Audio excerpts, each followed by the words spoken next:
Thurston put him on his back. Thurston, right foot kick, down the ground, into the in goal almost. Hodgson cuts it off. Hodgson taken by Norton. He took him late. Marshall skips away. Marshall's still going. Marshall's got Richards coming up outside. Now inside. Richards pursued. He pushes Johnson away.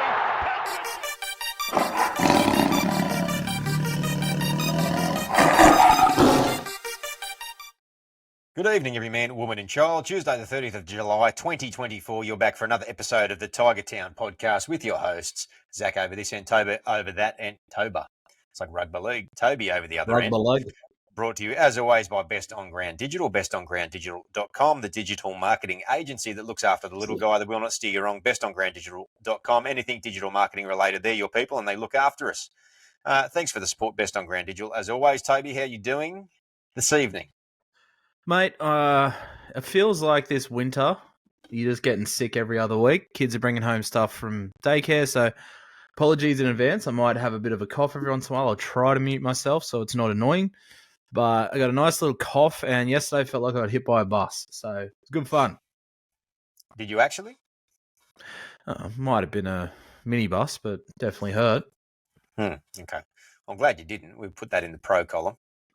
Yeah, well, I mean, you got to look at every day as a silver lining if you can. Absolutely. You need to stop swimming in the Brisbane River, mate. I think that's your problem. Oh, I should go out to Paris and swim in there, one that's full of shit. Oh, it's not anymore, is it? They spent $1 billion in getting that cleaned up. In the CN? I don't know. I still wouldn't swim there either. Not if I value my health. Mate, there's a bit going on in Tiger Town, both on the podcast and in the land of Tiger Town. This week at the moment. But before we get to the current affairs at play, and there's a bit to talk about, Stefano obviously being one of them, let's jump in and have a chat about the game last Friday evening at the glorious time of 6 p.m. Nobody likes that time slot, not even Kiwis. 28-16. We went down to the New Zealand Warriors. What did you make of the game? Frustrating. Tale of two halves. Not surprised. That's probably the best way I can describe it. Yeah, I mean, the Warriors side at home in front of a packed home ground against what was our youngest side in the history of the club. And 4 or 5 teenagers out there, and we didn't do the average on average games, but you know, they didn't play to their best, the Warriors, but they also did take a few chances themselves as well. And also, we even mentioned if we played to our best. We ended the game with no one on the bench. Yep. So absolutely. Yeah. Just frustrating on many fronts is probably the best way to put that as well. Absolutely. So, mate, if we have a look through the players and we have a look at lift and sink, mate, who, off the back of the performance on the weekend, who's lifting and who's sinking? I got to remember the game. It's been almost a week. I can't remember the game. It has almost been a week, this being Tuesday night, Wednesday when it's released and whenever people hear. Obviously, the game being on Friday 5 days ago. We were saying that before the show, mate, weren't we? That it seems as though a week is a long time in football, as we're about to talk about some of the things that have happened. But we've got the same thing coming up this week as well with a Thursday game and then recording ourselves 5 days later and not releasing till 6 days, basically a week later. So you are right. And we're at the stage of the season, given how we're travelling this season once again, where we're probably not watching a whole lot of replays in too much detail. No, unfortunately. I'm definitely not sitting there going, I'm watching them with super interest and super intent. But I'll go through it a little bit. So for me, I can easily go my sink. And I'm not going to put the obvious in there because of the turncoat trader that he is, but I'm actually going to go Fatape as my sink. Okay. He made a lot of poor decisions. A lot of those key errors was based on either him being lazy or him making the wrong decision. I think he still needs more time to develop. He has a lot of these little lapses in concentration. Like there was the instance, I can't remember, I think it was in the second half, and we were in our own half, and it was going for, Yeah, we're at the last, I think, and I think it was going to Galvin.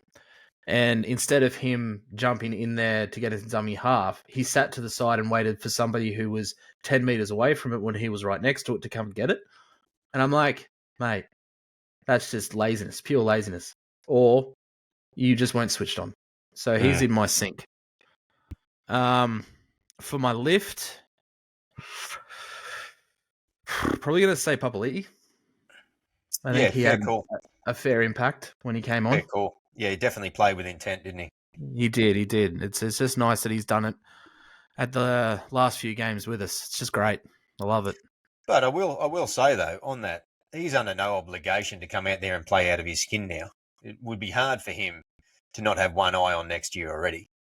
And considering, what he's produced for a long time, I will commend him because, the way he talks, and obviously it hasn't worked out with Ice, but he strikes me as a very articulate and intelligent man. And I think that he would be acutely aware of the fact that he hasn't delivered. And he's obviously had his challenges and there's been an average squad around him. But I've got to take my hat off to him because he actively went out there on the weekend and tried to really make a point. And part of it might be playing the Warriors again and playing back at his home in his homeland. But I agree with you on Isaiah. I was really pleased with the way he approached that game at a time of the year where, once again, I'm not going to forgive players, but it's not hard to imagine why, I guess, they might not have their heads completely switched on, is maybe a way to put it.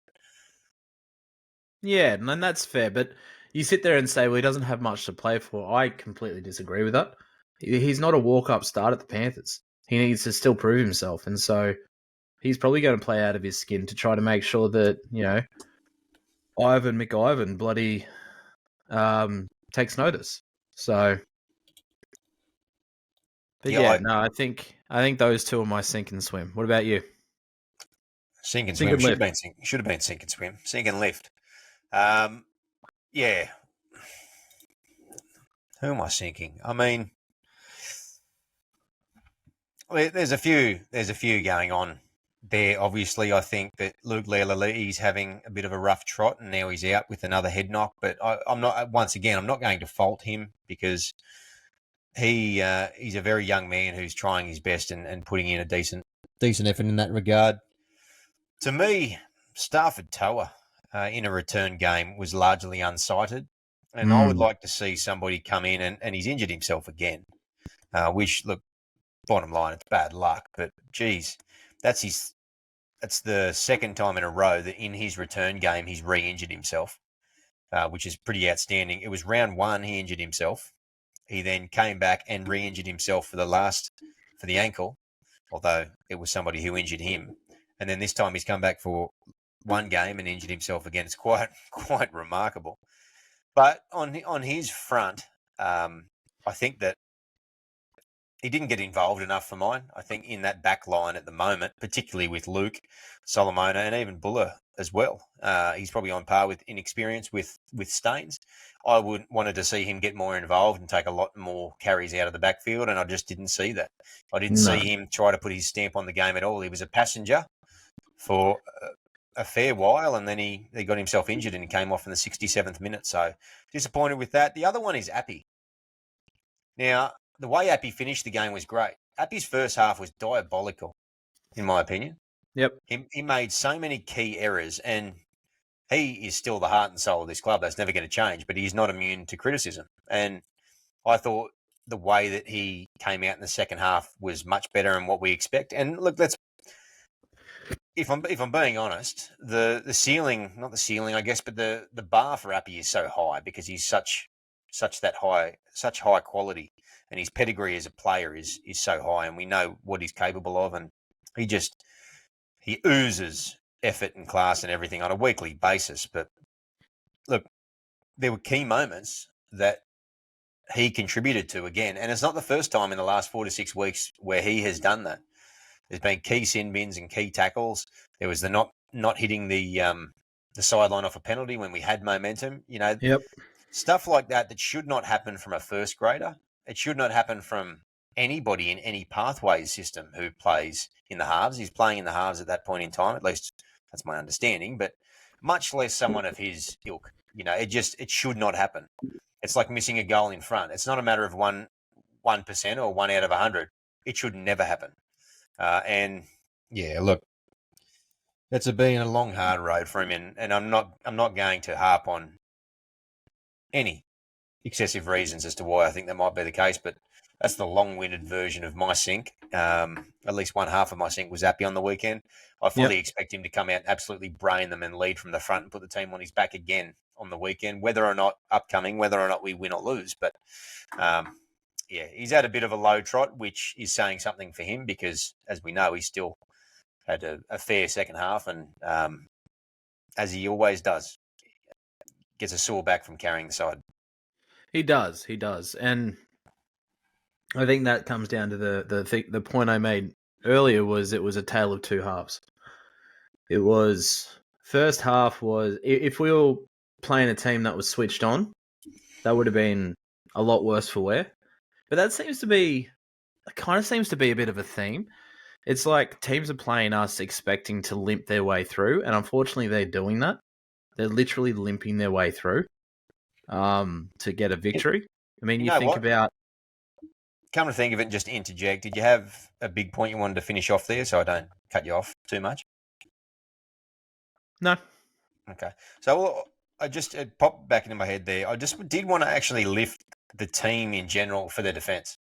I actually think despite the 14-0 score at half-time, we went into most of that first half doing inordinate amounts of defence, and we turned them away time and time and time again. And I thought that their effort and their scramble in defence was actually tremendous for periods in that first half.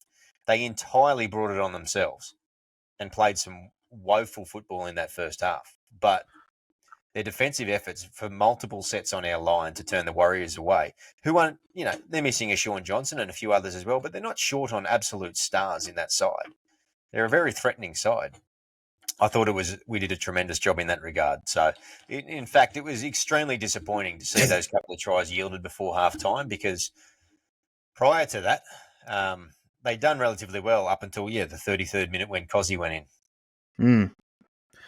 Yeah, so, and I think... I did want to mention that because it was well done.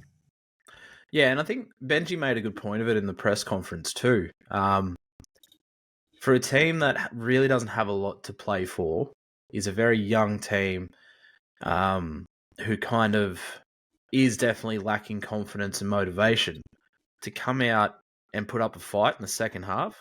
That does have to be applauded because that could have been anything. That really could have been anything. And then there was just a few very slick passes, that flick from Buller off the ricochet. Like, these are things like... I know we got to get the fundamentals right, and I say it all the time, but you also want us to play football, and I don't know, what's the point in trying to get things right at the back end of a season? Just go out there and try to score points. So, yeah. There's a few other honourable mentions with Lift and Sink. Seyfarth back to giving away penalties again. And Lift, I want to mention Latu. So that's Latu's most minutes in first grade, 56 minutes he played.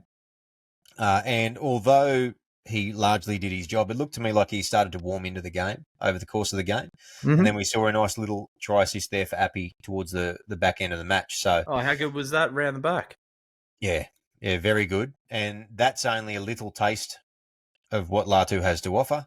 I know that, I think he's going to be a little bit rusty. He hasn't played a full game of football in Lord knows how long. I don't think he's played all this year, because he got injured several times and he's played bench roles. And I'm talking whether it's New South Wales Cup or not. He may have played some New South Wales Cup, but in terms of full, but even when he was coming back and playing full or starting matches, in Cup, he was on load management with those hamstrings. So I don't think he's played a full game of football all year. So there's going to be some cobwebs there, but pleased to see he gets an honourable mention for Lift this week. Yeah. It's hard to dispute that. Yeah, another thing it's frustrating, but at the same time, it's not hard to understand is how dominated we were in the ruck. You know that Warriors are going to bring that power game, but we were so passive in our line speed. It's really frustrating to watch. But especially at the start of the game, it looked like our game plan was to absorb to me, you don't try to absorb against a Fanua Blake. They did come back at him and they 222 matched meters. them and they went tempo for tempo from about the 30th minute, I think. Maybe more so the second half, but Yeah. definitely noticeable in the first half. They were making meters with ease. But by the same token, so were we. We weren't making the meters they were making, but we weren't all that often. There was a couple of sets, but all that often we weren't camped down inside our 20. So we were doing an okay job at sort of breaking out of that as well.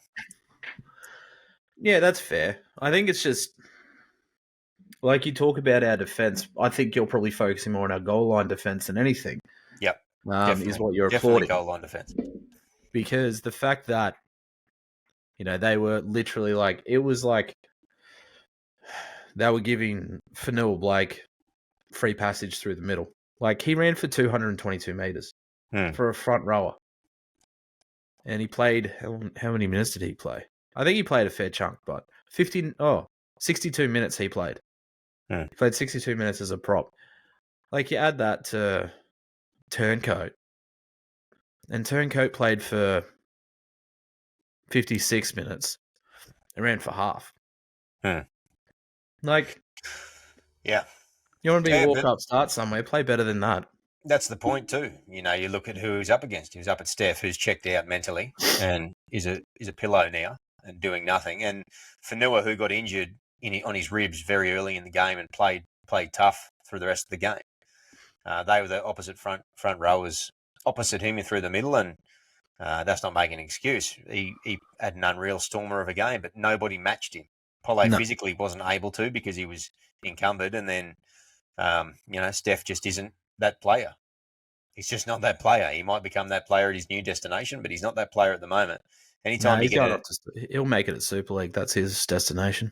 I don't know about that, but anytime he comes up against one of these well-known alpha dogs in an opposition pack, whether it's a Waria Hargraves or whether it's an Adam Fanua Blake or a Fisher Harris, he goes to water almost exclusively. And, it's going to sound a bit like sour grapes now. That being said, I wanted him to develop at our club and continue to and become a person that could take them on. He's got every reason to be able to do that. But alas, as we're about to talk about in a moment, that's not going to happen. Mate, did you want to add anything else on that Warriors game? Or once again, it was admirable that we're in the game, late in the game. Could have been a different result had certain things gone our way and us not done what has become tattooed onto our jersey this year. Dumb mistake after dumb mistake. And the only thing I want to add in is they were using a third string fullback, and their third string fullback is Roger Tuivasa-Sheck. That must be nice. That's fucked. That's so fucked. It's very easy to.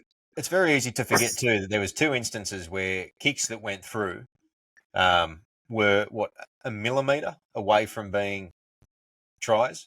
Yeah, if there was, like Benji said, if there was anyone else at fullback, they would have been tries. Yeah, and that doesn't even include the one where he swept around from the horrible short kick that was put through and then made a break downfield, and I think they scored off the back of that too. So, yeah, he was the difference maker. He saved 2 tries and then basically set up that third one on a weekend. And to your point, to have the class of someone like him to fill in at fullback from the centres, what a luxury to have. Yeah, I know. Oh, well. All right, let's move on, mate. We'll talk about Steph now. So the worst-kept secret in the world, Stefano Toikamanu, is finished with the West Tigers at the end of the year. He's given notification.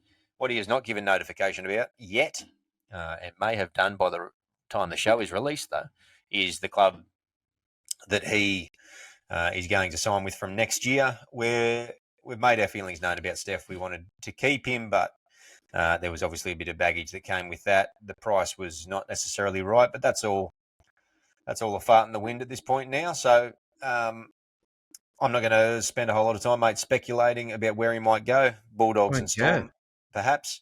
Yeah, we're about the point where we don't really care. So we're going to segue into talking in a minute about what we think we're going to do with the money that remains. In the meantime, personally, given what talk is around at the moment with another topic we're going to open up pretty shortly, I would not at all be surprised to see him at Penrith next year. And I don't think we're going to find much out for the next week or two at the earliest.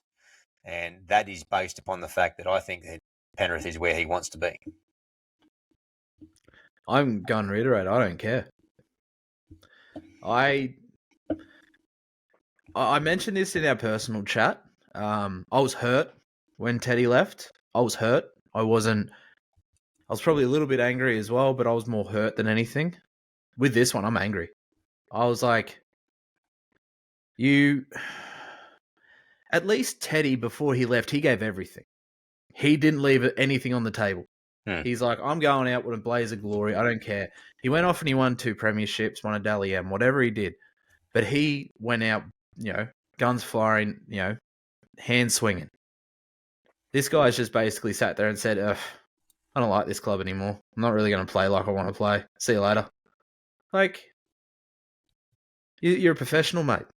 Just play like a professional. But, nah, he's pissed me off. He's a turncoat. He can fuck off for all I care. He can fuck off right now. Don't want him. I wish Benji dropped him to reserve grade. So, to Stefano Uto-Ikamanu looking dead into the camera, fuck off. We're building. Fuck off. Pack your bags. Go now. I don't want you there. Yeah. No, look, I feel similar way. I feel as though, it is a decision made entirely for oneself, obviously, and that's his prerogative. But by the same token, there are consequences to your decisions, and the way that you've gone about it, and what you've produced prior to that, and given the context around your situation, your career thus far, I think it's extremely disrespectful to your current side. 100%. I don't think people hate him, but I'm going to read something that I read a bit earlier in the week, which was that people don't hate Stefano, but they're tired of an experienced player, which he is now, and a pack leader shirking his responsibility, then taking the first plane out of town, which is what he's done this year. 100%. If we look at who's doing the one percenters, who's making desperate plays from marker, who's chasing down kicks, who's putting kick pressure on or producing line speed, it's not Steph. It's never been Steph. It's players like Galvin and Samuelo and Pole that are doing that. It's 18, 19, 20, 21-year-olds that are doing that. Not the bloke that wants $1 million and wants to go and win premierships immediately because he's a big star, apparently. If Steph had half the desperation, this is back to your point about Teddy. When Tedesco was at the Tigers, he left it all on the field. You could never argue that Tedesco did not give his all for the jersey, which was devastating when he left. That's why it was hurtful. And many of us still haven't gotten over it. You. Yeah, in some ways. But if Steph had half the desperation of a Teddy or any of the names I mentioned before, Tigers fans would have nothing but adoration for him, and he'd be so well revered in this club. The reason that he's copped stuff and now will forever be booed, and rightly so, like Sharon Woods was forever and a day, is that bloke during his time with us, for the most part, particularly lately, particularly when this contract negotiation has happened, is that he would often take the easy option on the field, and you know what? He's now taken the easy option off the field, which is walk away from a project club and try to take an easy option and ride off the coattails of somebody else's success. We ranted last week. We probably had a bit of a yarn the week before about it as well. We've done this story to death. People who might find it cathartic to hear us continue to rag on Stephanie, but I'm gonna leave it there for me, because I think we've got to move on to bigger and better and more important things. And that bloke with a gigantic lateral movement of a fridge plays on the weekend. I hope that every man and his dog boo the absolute daylights out of him and make the rest of his time here miserable. I hope it's vicious. I hope it's vitriolic. And I hope that he, as a parting gift, understands that his decisions when you are a professional athlete have more implications and consequences than just your own, what will we say, just your own motivations or your own whatever achievements you're trying to achieve. There are consequences to your decision. And I don't want to hear people from the club say, let's be respectful. No. If you want to make a decision to look after yourself and walk out on the club that gave you your start after not producing really, let's be honest, this year, when the club wanted to keep you, then the consequences of that is that fan base is going to, for the most part, despise you, and you deserve every piece of that. And that's okay. You are entitled to make your decision, and the fans are entitled to boo you. I hope he gets both barrels on the weekend, metaphorically, of course. Absolutely. And I hope, if nothing else, he probably doesn't care, but I hope that in some ways that might maybe resonate to some degree and let him know that this club matters to people. Yeah. And the decisions you make matter to people as well. Look, I don't want anybody to do anything silly or to go down any dark paths. When I say it's vitriolic, I would say I'm referring to insults about his playing ability. So I'm not trying to incite anybody to say anything inappropriate. But the point I'm trying to make is that I hope he cops it in I guess, if there is a right way to cop it, verbally from the fans, especially when he's on the bench. And I hope he feels a bit miserable for it, because, that's what he's done to this club. Yeah. Look, at the end of the day, you only get to make money. That's the thing. Like, are you making money, or are you, wanting to win something, or you want to do this? You only get a short period of time to do this in rugby league. But you have to realize that this is more than just you. You have fans. You and I have been following this team for 37 years. You got people that have followed for a hell of a lot longer than that. You have people that have bled for this jerseys. That will say jerseys. I'm talking about Wests, and I'm talking about Tigers, and I'm talking about the West Tigers. They have bled. They put everything on the line for this jersey.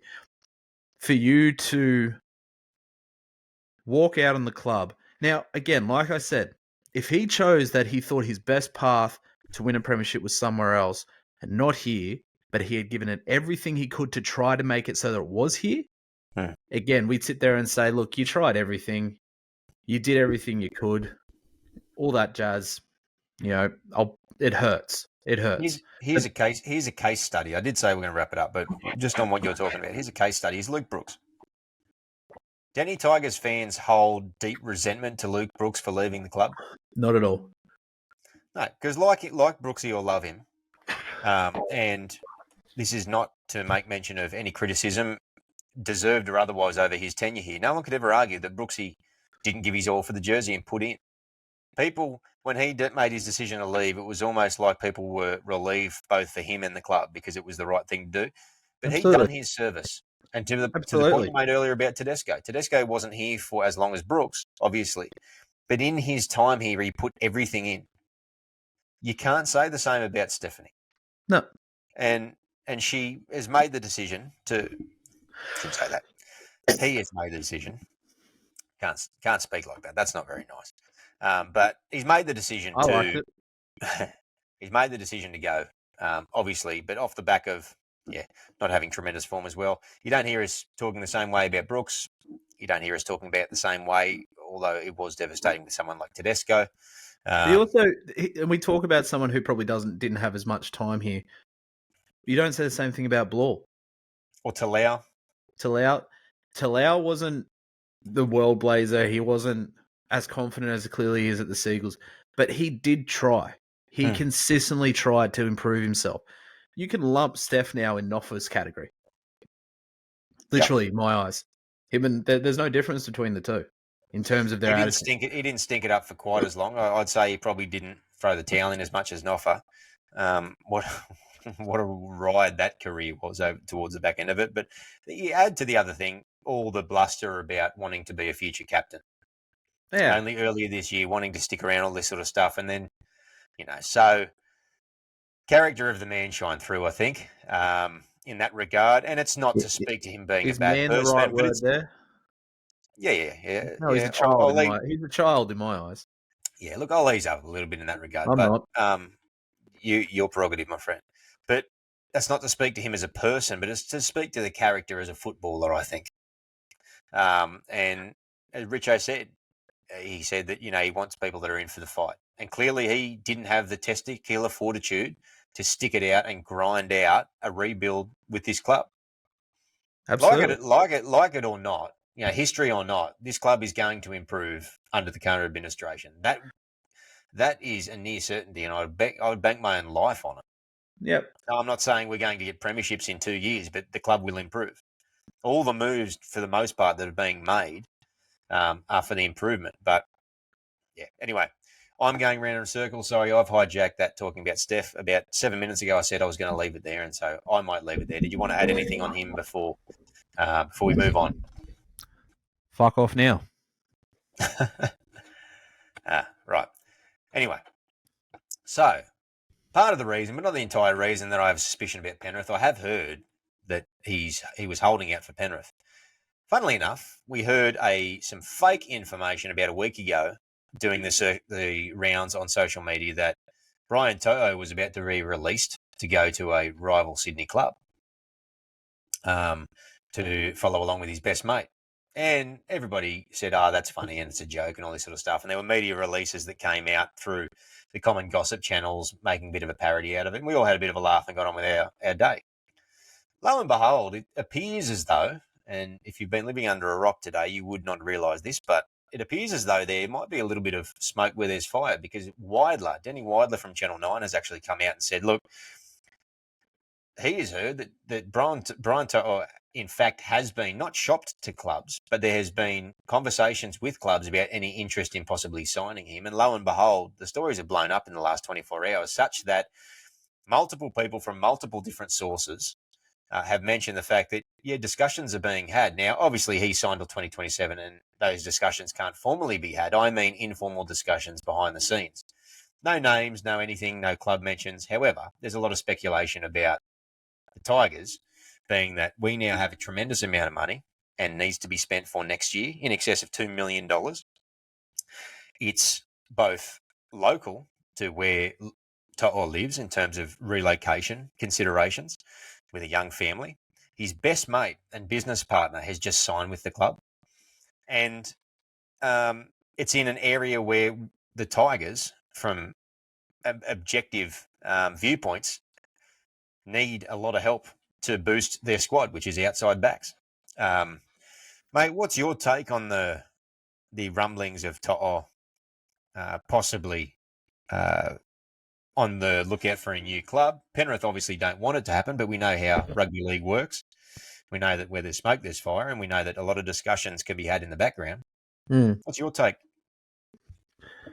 As in, do I think that there is? Do you think there's any base? Yeah, do you think there's any base to these discussions, or at least the rumours that are floating around? No, I think it's media frenzies, as tends to happen. I take anything that Danny Widler says with a grain of salt. He's not the best investigative journalist. No argument there. I don't think they would let him go at all. In saying that, do I also think that potentially Penrith are going to sign Steph? That's always an option because they've lost Fisher Harris. Do they have enough money to get him there? I don't think so. Well, let's consider the timing of it. I have heard independently that Stefano, as I mentioned earlier, would like Penrith, and had mentioned to a couple of New South Wales Cup players. There you go. There's a bit of a rabbit hole for you. That Penrith is one spot that he would love if there was a chance. This was a little while ago. Brian To'o was on a reported $625,000 a year. Now, if the Tigers offered Stefano $800,000, the understanding is that he would go to one of the other clubs, Melbourne and Penrith being the two powerhouses and Bulldogs being on the up, for unders. So what's unders? You're going to think about 7 or in the low sevens, you would assume, would be a reasonable price. That's not that much of a change from Brian To'o's reported salary and what Stefano may be on if he was to go to a Penrith. The timing's very coincidental, isn't it? And I don't disagree with you. I don't think that there's any certainty around To'o moving, for example, but we've been around rugby league long enough to know that coincidences don't always happen all that often. And this seems like a bit of a coincidence to me. So I'm with you. I don't think it's likely, but it's certainly a It's an intriguing proposition. Now let's talk about fantasy land. Yep. Brian To'o is Yes. an obvious target, and the person that I don't think any football fan doesn't want in their side. He's the best winger in the comp and has been for a long period of time, and is showing no signs of slowing down. The big question I've got for you, mate, is what would you pay Brian To'o to get him to the West Tigers? I would Not pay what him is he exactly worth, not what is he worth. What would you be comfortable paying him? I'd pay him exactly what we were going to pay Steph, because Steph definitely isn't worth that. But 8 I for think 5? 8-5. Okay, 8 Quite for easily. 5. I think that would be tempting because that's a fair bump. And if you look at, say, 8.25, for example, that's 200K on top of what he's currently earning. And over the course of a 5-year contract, that's an extra $1 million. That's not an insignificant amount of money. Now, my question would be, if there was some sort of situation where it happened, as smaller chance as it seems at this stage, would you consider front-loading him, given how under the cap we are next year, and perhaps paying $1 million and then maybe 9 or even 1.1 next year? And this is all hypothetical on that type of a contract, therefore tapering off over the back end. Would that be something you'd consider, or would you try to use that $2 million wisely starting next year and try to get as much as you can for that money? I wouldn't front load it because I think we still have places we need to replace other than, or bolster other than the outside backs. I still think we need to attract a decent fronty or a forward. Like I said, it's not. I've said this so many times. It's the easiest replaceable position. Fuck off, Steph. We can find someone else. But I still think we need someone with a bit of aggro and oomph to them. So my ideal situation would be obviously paying what I think To'o is worth to us, not his worth in general, but his worth to us, which is 8.5. Yep. Going after a couple of decent fronties and maybe another outside back. That's my outside. That's how I think we best even out the squad. Yeah, I think you're right. I think it's hard to argue that we don't need another, not necessarily top line prop, but a decent first grade prop. And we do probably need another outside back as well. You'd make the assumption, you would hope, that Justin Olam can get himself and his body right for next season and have whatever minor surgery he might need to sort that knee out. So there's one centre position. We're losing Junior Tupou. So, wing is an interesting proposition as well. So, I think you're on the money there. There's, it's going to be interesting to see what names pop up and what ends up happening.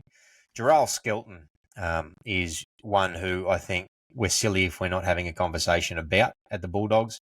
As much as he played on the weekend, he is a little bit down the pecking order, I think. Yeah. And, he's off contract this year too. He is, exactly right. So he's ripe for the picking, and he's a big body with a good carry, good finisher, hits hard in defence, and he's a fair athlete too. I don't think he would break the bank. There's a number of people that you can go through. There's talk of Siwa Wong having an opportunity to explore the market from the Roosters. He is a fantastic player. I think there was some talk about Nat Butcher also from the Roosters, who might have a possibility. Knights are going through a bit of a pull-apart situation as well. There's talk about the Saifidis being available to teams. I think the Saifidis are David Clemmer 3 years ago, maybe 2 years ago. And I don't think that's the type of person that we need, personally. And I think they would probably want decent money to come, given that they're on pretty decent money now. Look, there's a bit of speculation. I think you're bang on the money there. What I will mention, though, and if you haven't already listened to the the Shane Richardson Behind the Raw podcast that was released actually Tuesday afternoon. Yeah, it is a good listen, and it's good timing, let's be honest, because, I think the club is getting, and the club fan base, I should say, is getting very restless from the lack of news. We're seeing a lot of exits and not a lot of entries. And there was a fair few things that were mentioned. He mentioned in the next 6 to 8 weeks, likely we're going to be able to free up a few spots for next year. So that looks to me like we're either tapping players and executing on that tap, or we are looking at paying out a player or two. Yep. There's probably a few obvious candidates on that list. Interesting to see who that is, but that opens up a couple of spots, which is nice. He also mentioned as well that talking about key areas, he specifically mentioned a front rower that we're after. So not saying that there is a particular person in mind at the moment. But the second thing he said, and I'm paraphrasing, he said there's another area of need as well, but we're pretty close to fixing that, but I'm not going to say any more on that front. And he was very suggestive.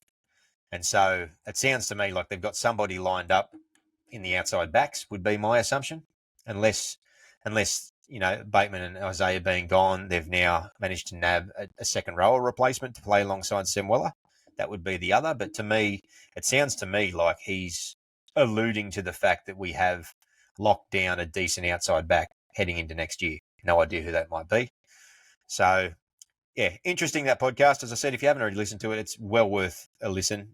Not a tremendous amount of answers, but he does have a habit of putting some context around a lot of stuff that's happened lately. And if your only source of information has been the mainstream media, particularly NRL 360, here you go on there, Toby, you're right. Sorry. I'm reading through. I'm listening to you at the same time, but I'm also reading through potential props. I'm like, get off those off-contract lists, because that's not where I do we're it all going. the time. Yeah, that's not where we're going shopping. So, why not? I was just saying that if your only source of information on what's been happening at the Tigers, particularly in the last month, has been mainstream media and 360 and the newspapers and whatnot, you're going to get a very skewed way of looking at a lot of things. So it is well worth a listen, because Richardson does clearly, for the most part, he explains a couple of things away, which is not great. Put a little bit of spin on a couple of things, or crocodile roll, to use his term. But he does explain a series of things well and articulately, and they make sense. Well, see, the funny thing that you said that outside backs is obviously where we've been lacking, and you'd like to think that's where he thinks we've locked things up. There's two names that have popped up in the last day or two, and that is obviously Val Holmes has been said that he's... Sorry, yeah. Sorry, Val Holmes. Yep. Obviously has been granted permission to look elsewhere, and also Jack Bird. So, thoughts? Either or, I think it'd definitely be an addition to the club. There was talks a few years ago too, if you remember, Jack Bird coming to the Tigers, or whether it just be hopes and whispers, but absolutely, I think that we need, like, on his day, Justin Molam is one of the best centers in the game, but those days are coming few and far between. I think that Val Holmes is an Origin player. I think his best game and his worst game are not very far apart. So he's pretty consistent. Jack Bird, I think, adds a little bit more value in terms of where he can play. He might even be back into the back row as that ball playing lock that we really need. I think that if I was Richo, I would definitely be going for one of them. And then there's talks potentially that the Dragons are going hard for Val Holmes, which means that Jack Bird's on the outer. We might get Jack Bird for relatively cheap as well. So, compared to what you could take Bird. Yeah, Jack Bird's an interesting one. I don't rate him particularly now. But Jack Bird for $350,000, depending on the squad and depending on how many spots we free up, as you said, could be an option. I don't want him for anything over that. Yeah, so it's a value for money proposition for me, because a lot of Saints fans, if you talk to them, they're kind of happy that the possibility of letting him go early. He's been underperforming all year. So not a big fan. Val Holmes, on the other hand, it depends. Absolutely would love to have him. He's a class centre, as you said. He's a current State of Origin player, even though he got overlooked in the third game. That guy got a bath, so he might be back there next year anyway. But again, as always, I mean, it's kind of redundant to say, but it depends upon the price.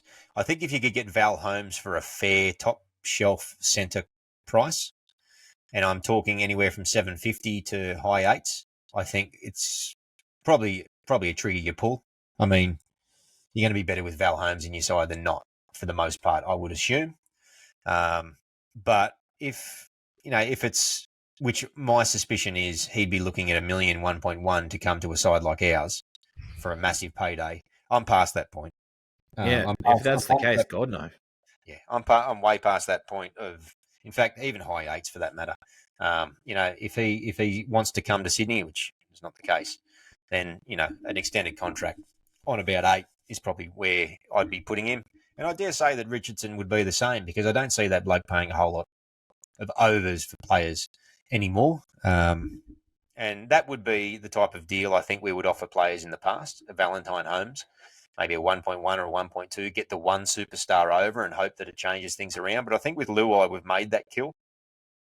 So I think recruitment decisions, whilst not necessarily avoiding elite players, I think that we don't need to have that $1 million plus kill in the market anymore. And it's more about being smart with filling areas of need. And if there's a bit of money there, but if that means buying top tier talent, great. I just don't think that a Val Holmes on that type of price, for example, is something that we should do or will do. No, I think when you think about Richo, I don't think about paying overs. Did we pay overs for Luai? Potentially at the time, but did we get a bloody bargain after we saw in Game 3 of Origin? Oh, hell yeah. So that's an interesting proposition there, knowing all that we know and knowing that this season is coming to a close and his time at the Panthers is coming to a close. He's going to be in our colours in, 3 or 4 months? Just about August, and November is 3 months. Yeah, well, it depends. He'll probably come after Christmas. Well, hopefully he doesn't. And I don't know. There's been players that haven't before. Regardless, that's not the point I'm trying to make. 1.2, given what we've seen from him this year, where does it sit? Is it overs anymore? It is. I don't know. I think it's bang on the money. I think you go a long way to find a Tigers fan watching Jerome Luai closely this year who is not absolutely thrilled backwards. And to be honest, the 1.2 figure, I couldn't care less, to be honest. Even if it was 1.4, I'm glad it's not 1.4, but even if it was 1.4, you almost push that to the side, considering the type of player it looks like we're about to get. Yeah. How you going there, mate? You're looking at a few names, are you? I am. Look, I've said it before, and I'll say it again. I want to go after Royce Hunt. I think Royce Hunt is a bloody prop that we need. Yeah. He's 28 years old, so he's probably in the prime of his career. Like, in terms of a fronty, he adds aggression. He runs hard. He's definitely, in my eyes, way more consistent than Steph ever was. He's someone that I wouldn't throw the kitchen sink at, and I definitely wouldn't pay a Steph what we thought Steph was worth price. But for 550,000, absolutely.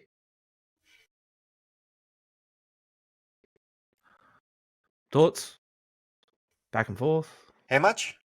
550. 550. Yeah, I don't know. I don't have a price on Royce Hunt at the moment. I don't know what his current contract status is. I don't know what it would take to lure him across. I don't know what props of his.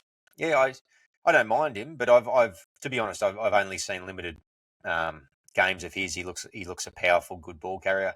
I can't speak to his motor. I can't speak to his tackle efficiency. I'm sure I could look that up, but I haven't done the research on him for this pod. Sorry, bud, but yeah, I mean, if he's a starting prop and you're paying him 550 and he is a powerhouse of a player and he turns out to be good quality in there at that price, 550 is probably not going to do it. I think that he's going to probably want a little bit more than that. And it's interesting because in that interview with Richardson earlier, one thing he actually mentioned as well, or he alluded to, was that the offer that we had made to Steph, whether it was saving face or not, it's hard to say, but it's 100% accurate. He said, once again, I'm paraphrasing, but he alluded to the fact that it was a little bit over what it should have been. And so you could tell he wasn't comfortable with that offer in the first place. And you can bet your bottom dollar that there was never going to be any negotiation about that particular offer. So where does that place someone like a Royce Hunt? To be perfectly honest, mate, I don't really know. But yeah, look, he's certainly a name that would be a great acquisition. He's doing good things for the Sharks, and it'll be interesting to see how and where he would progress if he was to come across. Wait and see. He's under contract, isn't he, at the moment? 2025, so he could get released a year early. Oh, okay. So he's available to be spoken to on November 1, is he? Yep. It's interesting out there. I think Oregon Kaufusi's in the same boat, isn't he? He's He off is, yep. contract at the end of 2025. Yeah, something has to give. We've mentioned this last week. They've got Hazelton, Kaufusi. They've got Braden Hemlin Ueli. That's a Yep. bit of a mouthful. Royce Hunt, and then they've got obviously Fanua Blake coming. You cannot have that many. They're all first grade props. Personally, Hazelton is my least favourite. I know he's got a bit of a cult following. Don't rate his lateral movement in the middle, but yeah, interesting. Going around in a circle, interesting. Cool, mate. Yeah, it's going to be interesting to see how that money is spent, and hopefully it's on a bit of quality.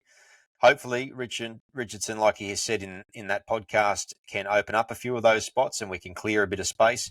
If we can clear space, I think we're very well placed because we've got the money. We're going to continue to have more money. Our major issue heading into next year at this stage, other than the quality of the roster holistically, is roster spots. Certainly not cap space. So, as we said last week, Richo has a lot of work to do, and it appears as though out of his mouth that work's being done. So, fingers crossed, over the next couple of months, we hear some good news in the signing front as we start to turn our attention to next year, which is a little bit unavoidable at the moment. Yeah, look, I know Benji has come out and said, I don't want to focus on next year, but what else you got to do now? Oh, yeah, focus on next year. I'll keep referring back to that interview. In the interview, Richo said that from about round 7, they decided that, okay, we need to have a long-term view here, and they have been. They have been looking ahead to next year, not discounting this year, although you can argue, given their results, that maybe that it might have seemed that way, but everything seems to be pretty planned. The blooding of key juniors, all that sort of stuff, certain selections and certain non-selections, if you catch my drift, is with one eye on 2025 and beyond. So I think personally that's a good way to view it. It sucks for this season, but it is the right way to rebuild a club in the long term. Yeah. All right, mate. Well, let's move on. Let's have a bit of a chat about this upcoming game on Thursday. Thursday games, I don't know how I feel. Probably better than the Friday 6 p.m. Would you agree? Yeah, look, at least I get home from work and I can have a bit of a shower and a chill before I watch the game. Do you shower, mate? Every once in a while. That's news to me. There you go. Oh, well done. Get fucked. Let's run through the team because there are a couple of changes from the side that played last week. It is Jerome Buller at fullback. Solomon Alamalo comes in for Luke Leilali'i, who is resting with a head knock.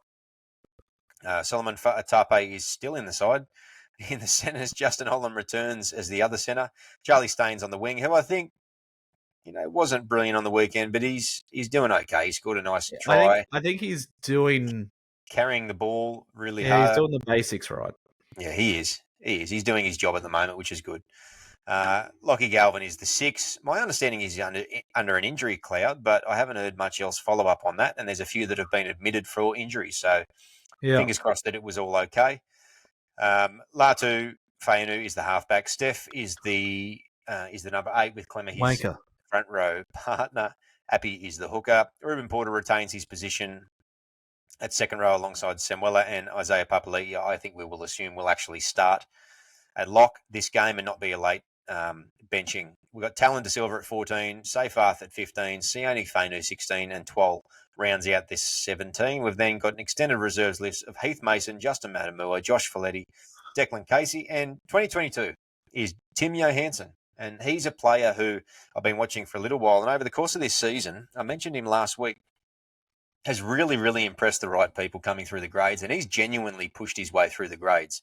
He's come up through Ron Massey, and then I think he then moved up, and I think he played flag, from my understanding, or I might have been a little bit too old to play flag, but he certainly then pushed up in the New South Wales Cup and been playing really, really well, pushed his way into the starting side. He's a big, gangly front rower, an interesting type, but he's a bit of an athlete too. And on the weekend against the third-place Warriors, he scored a 50-metre try to win the game for the Tigers from prop. Full line break, completely solo. It's worth watching it if you haven't watched the highlights of the Magpies game. I suggest you go and do that. He's the number 22. I would love to see him get a debut before the end of the year because I actually think he's occasionally sides have these prospects that just sort of pop up out of the blue. He's a real effort player and a real goer. And I think he's someone who, like I said, has come from the clouds, but I think he's a definite player who could force his way into the squad somewhere next year. And I'm really excited to see what he can do. See, you're quite good with the juniors, so I don't want to correct you here. So it might be the West Tigers website that's wrong, but apparently he came from the Knights. May have done. Well, you said he came up through the juniors. No, I may have said that. What I thought I said was that he came up through Ron Massey Cup. Ron Massey Cup's not juniors. You did say that. That's the level beneath as well. So he's pushed his way through the lower grades. Okay. Actually, you know what? You didn't say the Tigers Ron Massey Cup. You just said Ron Massey Cup. Yeah. We played Ron Massey Cup for, is it right, Eastwood? Let's have a bit of a look. You said he was a... well, according to West Tigers website, because I had a look at him before, and he debuted for Newcastle New South Wales Cup, it said. So. Yep. Yeah, okay. So just as a bit of a guide, just having a look at his stats. In New South Wales Cup, he's played 12 games. He has, where are we? Tackle efficiency of 90%. His average running meters, 133, which is quite good. And quite a few post-contact meters as well. Stats on a prop are not always going to stand out tremendously, but, he's played a bit, quite a bit, I should say, off the bench also. And he's capable of playing big minutes. He's played some time at lock as well. Tim Johansson, he's a name to keep an eye on. I think he's relatively young. I think he's 22 from memory. I can't find his birth date at the moment, but yeah, anyway, he's one to keep an eye on. He most likely won't get a run this weekend, but hopefully we can see him in first grade have a bit of a crack towards the back end of the year. Look, as long as it pushes Dickhead out of the side, I don't care. I think he's pushed himself out of the side. Cool. I was looking at the New South Wales Cup side as well. Yep. And Tino Tavana has actually making his New South Wales Cup debut. That's pretty cool. From the flag side? Yeah. Okay. And that bloke we signed from South Sydney, Nick Mugias, the Greek guy that made that barnstorming run as like an 18-year-old in the or barnstorming try as an 18-year-old in the World Cup. Okay, I don't recall that, but yeah, there was a couple of people that had mentioned that he'd come over and he was starting. Tassapale, is it Charbel Tassapale? No, Nick Mugias. I don't know if I'm saying that right. I'm probably not. I have no idea how to say it, but he's a winger / centre. Oh, okay. I remember him he got a lot of raps because he did like a basically Katoni Staggs style try in the Rugby League World Cup. There you go. Was that for Greece or? Yeah, for Greece. Okay. Yeah, right. I don't remember that. I've never heard of him in my life. So there you go. There you go. Interesting. Also interesting that Brent Naden is still playing New South Wales Cup at 6. I think it's safe to say that he is one of the people who has been sent a message that he won't be part of the system moving forward. Heath Mason there at fullback as well in New South Wales Cup is interesting. Who you said has been tapped on the shoulder that they won't be there? Oh, Brent Naden, I think, just by virtue of the fact he's still playing in the halves in New South Wales Cup, and we've still got Fatape, who's obviously being rewarded for effort. Fatape puts in, no doubt, and he's obviously a very coachable sort of bloke. That's what his selections point me to. There's a couple of people as well so that Johansson I mentioned earlier, he's been named a starting prop, but just looking at that New South Wales Cup list, Lachlan Brodolo is one to keep an eye on. I've heard about him, yeah. Yeah, he's a good second row prospect, quite a young man, and he has worked his way. He came across, I think, from the Bulldogs. Might be wrong there, but he's worked his way through Flegg this year and up into New South Wales Cup, now starting New South Wales Cup as well. They've also got Bailey Hodges, who he's a good rough and tumble sort of player. One of those people, oftentimes people describe them as just footballers. Yeah. He's one of those types of players. He's that the sounds like starting a very nine. Gus thing.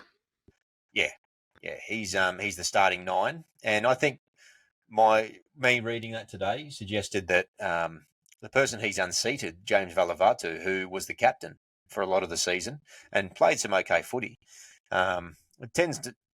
It leads me to think that maybe some of these selections now are future selections, and they're trying to prioritise a couple of the players maybe they see as having a bit of a future in the club, if not the first grade setup just yet, maybe in the club at large. Anyway, waffling on a little bit, mate. Let's default back to briefly talking about the Cowboys game. They were without a couple of key players this week in Tamalolo and Ruben Cotter.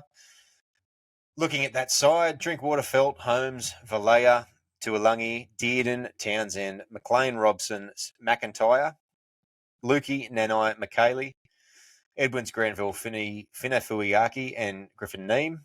Mate, how do you beat the Cowboys? And do you give us much of a chance on the weekend? Last time we played the Cowboys at Leichhardt, remember what happened? Yep, I do. Look, I'm going to keep being optimistic, and yes, we're going to win again. But to shut them down without you need to watch Dearden's running game. Dearden's running game is obviously something that they're putting a lot of emphasis on. Yeah. But then you have to watch for the outside pass from Drinkwater. Drinkwater loves the Harbour Bridge pass. Still don't know how he gets away with half of them, because half of them are at least half a metre forward. But he loves the Harbour Bridge pass, and then you've got Felt who can finish it. So I think the line speed that we didn't have against the Warriors, we need to have against the Cowboys. Yep. Need to get off the line, need to pressure them, need to put a lot of emphasis on getting in their face. That's how we're going to go a long way into shutting them down. And then for us to win, we just need to play footy. We've got the talent there. I'd love to not have Appy start at halfback. I want Appy to just stick to the hooker role. That's where he's best. I mean, we talk about when he played his best football in the second half against the Warriors. He was back at hooker. Yeah, absolutely. So, I'd like to see Latu start and stay there. I'd like to see Steph break a toe and then not play with us again for the rest of the year. But yeah, see, I didn't want anything too bad to happen to him. Broken toe is very easy to overcome. It's fine. Just means he can't play for us. I wouldn't say it's fun, but yeah, okay, no worries. What are their biggest threats with the team they've got there? Oh, I think I've just said them. Dearden and Drinkwater. Yeah. Look, it's hard to go past those two. They're the key threats, particularly on those big sweep plays. Bottom line, don't take a dummy off Dearden. No. If Dearden has the football, you're prepared to tackle him at all times. Don't hold off him. Great competitor, but his biggest threat is a show and go. So you simply don't do that. That's first thing on the tip sheet. And the thing about Drinkwater, I think, very strong, very quick, very strong player. Not necessarily physically strong, but very quick. As you said, he's got a good pass on him. He's good at setting up people on the outside. I think provided that we can not panic and we can slide with him, we should be able to cover that. We've done a reasonable job, in my opinion, of shutting down some of these sweeping fast fullbacks in recent times. I say reasonable. So hopefully we can do the same thing. Personally, I think the way that you beat them, given the side they're turning out this week, sounds predictable, but you actually beat them right up the middle. I think with Jordan McLean, Sam McIntyre, and Thomas McKaylee, I think they're a little vulnerable through the centre. And on paper, I would be hoping that side, our middles, or at least our starting middles, no doubt, being Steph, Clemmer, and Papali'i, can stand up to them, hopefully get the better of them. What? Pillow boy? Doubtful. Well, you can always hope. You can always hope that he comes out and does what Papali'i does last week, try to silence a few critics or whatnot. It remains to be seen. The thing I want to be mindful of as well, I think always when you play the Cowboys, is the three-quarter kick, about 5 metres right of the post for Jeremiah and Nanai. You've got to have somebody who is awake to that at all times. And the easiest way, I think, to shut that down is just to swarm it. So just get in and swarm it and bat it dead. Yep. Unless it's a clear catch, because one-on-one with a catch, he's quite a from executing that play. Geez, he'd do well in AFL. for a bloke is that powerful and big. He's not a gigantic second rower, but he's a big, powerful edge back rower. Runs a great line. Yeah, he does. To leap with the hands that he's got, it's quite incredible. So they've got quite a threat there. So that's another thing to be mindful of. Mate, you got a bold prediction for us? You think we're going to get a win? I do think we're going to get a win. I think it's not going to be a shellacking like the last time we played the Cowboys at Leichhardt, but I think it's going to be something along the lines of 24-16. My bold prediction, it's a hard one. You know what? I'm going to go with this. Based off all the news of this dickhead leaving, my bold prediction is Clemmer is going to reach new heights. Clemmer is, well, let's say old heights. We're gonna see a Clemmer from not the Knights days. We're gonna see a Clemmer from the Bulldogs days, and he's gonna come out and say, "All right, well, this dickhead's leaving. I need to lead this front row now." And he's gonna have a barnstorm. He's gonna run for over 170 meters. Okay. Good. So, all right, I'm going to say that mine's of a similar vein. I think that Papali'i's going to do something similar. I'm going to say he's going to run it for over 150 metres in the middle and play really well at lock. I'm going to make a second bold prediction, but before I do that, my projection is that we're going to win as well. We're going to win real tight, 30 to 28 on a high-scoring game. I don't think we're capable of keeping sides like this below 24 points. So I'm hoping that we can score a few and play with reckless abandon and maybe score a few tries ourselves. But my second one is for Latu to announce himself. I think he's going to have 2 try assists, 1 pass, 1 kick, and I think he's going to score 1 himself. So 2 try assists and a try for Latu. He's going to outshine Galvin, who I think will have a quiet game, and I think he's probably got a little injury that he might nurse his way through. So I think it's his opportunity to shine. yeah, look, I had him as my bold prediction, I think, last week in terms of Latu. I thought Latu was going to stand up, and if he had have started the whole game, maybe he would have. Who knows? I think that was a bad call in my eyes from Benji, but that's the beauty of hindsight. Absolutely. Mate, anything you want to add on everything we've just talked about tonight before we wrap up the show? Fuck off, Steph. You got to add the second part of that tagline, mate. We're building. Good. I'm looking forward to playing the Panthers hopefully in the next 12 to 24 months with Luai and To'o on our side, maybe Royce Hunt up front and Taruva, and absolutely steamrolling them. Yeah. Or whoever, wherever he ends up at. Because I know that whenever we play whoever he lines up for, I'm going straight at the middle at him all game because we've seen what his defensive deficiencies are. It was like when Madison left and Packer ran over the top of him, got in his face too. That was beautiful. It was beautiful. It was absolutely glorious, and we all experienced some spectacular schadenfreude that night and relished in Madison's misery. So that was lovely. Long may it continue, mate. As always, the show is presented by Best on Ground Digital. Thank you to Best on Ground Digital for their ongoing support of the show. A couple of blokes having a yarn, and they throw a few dollary dues our way, and we're very thankful to them. And they do a wonderful job as well. They helped get us up and running at the start of this year, if I recall, when we were having a few issues with Apple and whatnot too. Yeah, they did. They fixed our Apple issues. So yeah, no, good blokes. No, they're good over there. So Best on Ground Digital, thanks again for your ongoing support. bestongrounddigital.com. As always, you can find us on Facebook, Instagram, YouTube, Spotify, and Apple. And all your favourite platforms, I should say. Get on and follow, support, like, subscribe, comment, do whatever you need to do. Thanks, as always, to our regulars who are always providing us with feedback and positive comments or negative comments and keeping the discussion going. We love it. Absolutely do, every single week. Speaking of those platforms, you can find the other West Tigers media, West Tigers podcast, and West Tigers Faithful podcast. If they're still putting content out, I hope they are. They were good, those blokes. You can find them on your favourite platforms as well. They do good work. Mate, that's about it for the show for this evening. There's been a bit to talk about the last couple of weeks outside of just the games themselves. Mate, there's just been nothing but news. And there's been a lot of fuck off stuff going on. So, mate, what you've said for the longest time though is that you just wanted an answer. You've got your answer now, so I hope that you can sleep a little better tonight and we can move on. I want to move on, but he still pissed me off.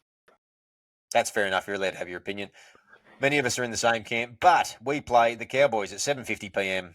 this coming Thursday, which will be tomorrow if you're listening to the show on Wednesday on release day. Thanks again, once again, for tuning in and your ongoing support. We love everybody who listens to the show, even if you don't listen to the show. We love you too, for the most part, except for Stephanie. So thanks again once more for tuning in. Nothing more to say, but go the mighty West Tigers. Up the Tigers.